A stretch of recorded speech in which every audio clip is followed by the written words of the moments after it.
for the rest of his life. I don't know what his financial goals are, I don't know what, but I know how many young lives can be influenced and saved. We know that with the Gregg Scotts in the world speaking to young people about sports and passion, I know that if it's my boy, and my boy watches Gregg play and is impressed and comes home and says, "Wow, Dad, you got to see Gregg play," I know that what he's really going to learn is far more important than the dunk. I have a dunk on tape of Gregg, and Gregg's only 6'4", that I consider probably the greatest dunk ever. And I'm thrilled about that. My boy plays it and hits rewind and plays it and hits rewind. Someday, somewhere down the road, I want to be able to say to him, "Jacob, what's more important is all of the other things you can learn from Gregg. What's more important is what you'll learn from Gregg eating a hamburger at McDonald's talking about life. What's more important is when you have a real problem and you can't get over it and anger is chewing you up, what's more important is how he's going to respond to you and what he says to you. That's what's important."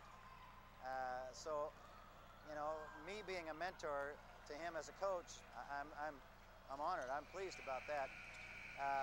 But what I think we've created here and what we have to share to young kids, gosh, that's a ministry to me. That's a personal ministry, and I know that he's a disciple and carries that staff well.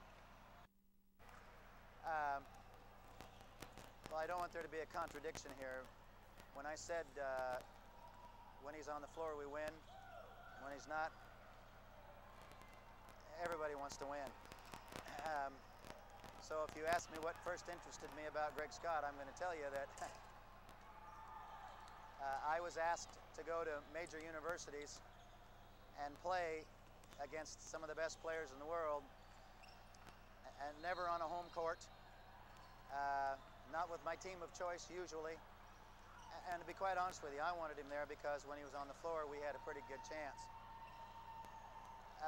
But after spending time with him and seeing the sacrifices that he made, getting off of jobs and traveling and giving up pay and donating his time and sitting in the back of the bus talking to a young kid who had a temper problem and relating to him or had parental problems, and the timing was perfect. It was at the same time Alexander Gromelsky showed up. I began realizing that Gregg was a prototype of the product that I wanted to come out of my program. If I'd worked with a young athlete from 7th grade through high school through college, and he'd been through all the struggles that we know young athletes do, and he had grasped it, grabbed it, run with it, did his very best, and turned out to be one of those people that you just loved and admired, here was somebody that had already struggled through there and somehow had made that happen to himself. Here was a prototype handed to me, and I knew that I could turn to any mother or father and say, "I'm going to have your son work with Gregg Scott," and feel that mission was accomplished, whether the kid ever played on a winning basketball team or not. The character, the integrity, the commitment, the conviction, even though maybe at that point in time early on in our program we couldn't communicate it in black and white, we knew from the beginning Gregg was not an outspoken man, but could be a leader when you needed a leader. The reason he said that I always had his best interests at heart was that I knew, after meeting Alex Gromelsky and being around the Gregg Scotts and the few other peoples, the Mark Millers, the John Eckeroths, the Dave Fulmers, the people that were great mentors to young people, I knew at that point in time that I was onto something new that was very, very special. And I knew that from that point in time on, I'd be happy to win against USC, and I'd be happy if Gregg made us win. But I was more interested in Gregg's future, because I knew that Gregg's future was going to have a huge impact on all the kids that I'd be working with from there till the end of time. I immediately went from Gregg Scott helps me win games to Gregg Scott is the kind of person I want to be associated with in the world of sports. I don't want this to get to the point where it sounds like we have a mutual admiration society here, and I'm I'm trying to, you know, overstate. There's a lot of guys out there with heart in the world of sports trying to help kids and so forth. A lot of good coaches in the high school systems and the college systems. There's a lot of people who realize how powerful sports are to a young person's psyche and his development. Having said that, there are not very many Gregg Scotts out there who realize just how valuable that is. You as a parent need to be thankful. If your young athlete has a chance to attend, whether they ever become a better shooter or not, the fact that there's somebody out there that has this much integrity and has it in mind to do for your young athlete what most coaches either don't have the time to do in their 3-month high school program, don't have the training to do, or come right down to it, don't have the motivation and the heart to do. He's there to help your young athlete in many more ways than how to play basketball. And I can't tell you how sorely that's missed in the world of sports nowadays. If they'd have had somebody with their arm around them as a Gregg Scott or the people at High Five America, when that excitement began, when that passion became a real part of their lives, to teach the balance in life, the priorities in life, and how to use that to grow and mature and be successful, gosh, sports would be different for all our kids, whether he was a first rounder or just a kid who wants to play in junior high and high school. The lessons that you learn from a mental athlete workshop or recognizing the power of sports in your young child's life are invaluable. You cannot write a check big enough to cover the cost of what they learn from people like Gregg Scott. Commitment. This is special, and I don't, you know, they're overused words. The word fundamentals, every coach says, oh, I believe in the fundamentals. And I'm sure they do. Every coach believes in the word commitment. I'm sure they do. Very few people understand the difference between being committed and being convicted to something. There was never an obstacle that we couldn't figure out how to tackle, win, lose, or draw. And at the head of that conviction, you could always turn and look. At the head of that conviction next to you was usually somebody like a Gregg Scott. Insurmountable odds, a terrible situation, can't change it. What do we do? The people that are convicted are standing right there next to you. And whatever you ask them to do, that's what they do. The rest of them are complaining and criticizing and finding excuses and quitting and going home early. So I'd have to pick the word conviction out of all those. The rest of them are a given for a Gregg Scott. The difference is he's convicted. He will do this one way or another his whole life with every young player that he ever meets. 1 of 30 teams have winning road records in the NBA. Because when you don't know how to play basketball, team basketball, it's hard to win on the road.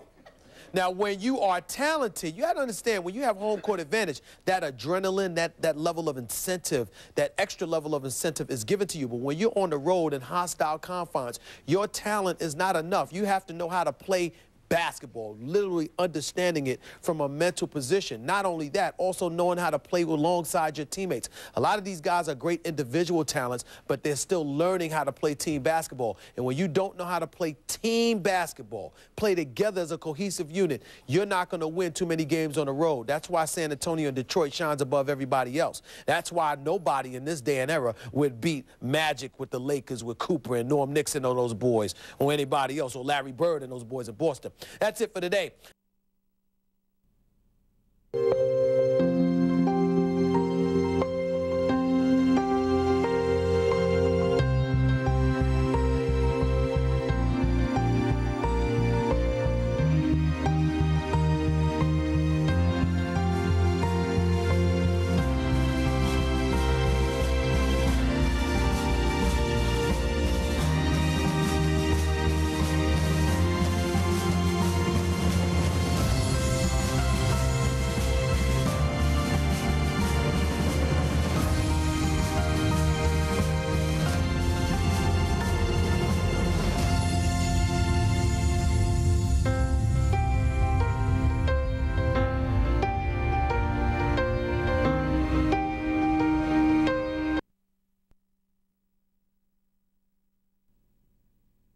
You're not some flash-in-the-pan corner or receiver or even Julian Washington. You're a goddamn quarterback! You know what that means? It's the top spot, kid. It's the guy who takes the fall. It's the guy everybody's looking at first, the leader of a team, who will support you when they understand you, who will break their ribs and their noses and their necks for you because they believe, because you make them believe. That's a quarterback.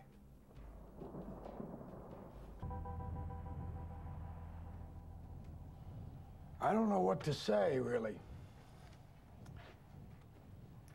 3 minutes till the biggest battle of our professional lives. All comes down to today. Either we heal as a team, or we're gonna crumble. Inch by inch, play by play, till we're finished. We're in hell right now, gentlemen. Believe me. And we can stay here, get the shit kicked out of us, or we can fight our way back into the light. We can climb out of hell. 1 inch at a time. Now, I can't do it for you. I'm too old. I look around, I see these young faces, and I think, you know, when you get old in life, things get taken from you. I mean, that's part of life. But you only learn that when you start losing stuff. You find out life's this game of inches. So is football. Because in either game, life or football, the margin for error is so small. I mean, 1/2 a step too late or too early, and you don't quite make it. 1/2 second too slow, too fast, you don't quite catch it. The inches we need are everywhere around us. Hell yeah. They're in every break of the game, every minute, every second. On this team, we fight for that inch. On this team, we tear ourselves and everyone else around us to pieces for that inch. We claw with our fingernails for that inch. Because we know when we add up all those inches, that's gonna be the difference between winning and losing. Between living and dying. I'll tell you this, in any fight, it's the guy who's willing to die who's gonna win that inch. And I know if I'm gonna have any life anymore, it's because I'm still willing to fight and die for that inch. Because that's what living is. The 6 inches in front of your face. Now, I can't make you do it. You gotta look at the guy next to you. Look into his eyes. Now, I think you're gonna see a guy who will go that inch with you. Hell yeah. You're gonna see a guy who will sacrifice himself for this team because he knows when it comes down to it, you're gonna do the same for him. Right? That's a team, gentlemen. Hell yeah. And either we heal now as a team, or we will die as individuals. That's football, guys. That's all it is. Now, what are you gonna do?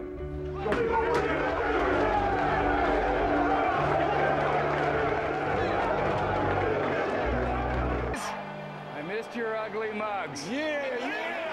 Just like old times, baby. How's that disc of yours? Still spinning? Like your favorite CD, baby. All right, now listen up. It's gonna be Twins, right ace, Annie C.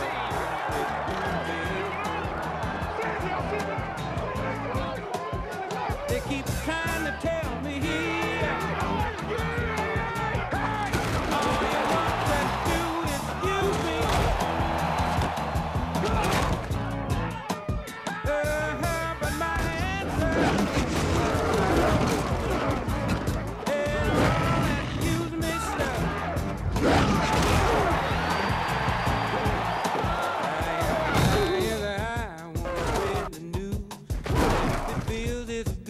using you. Oh, you just keep on using me. Right now for Dallas. What are you talking about? It was just one touchdown.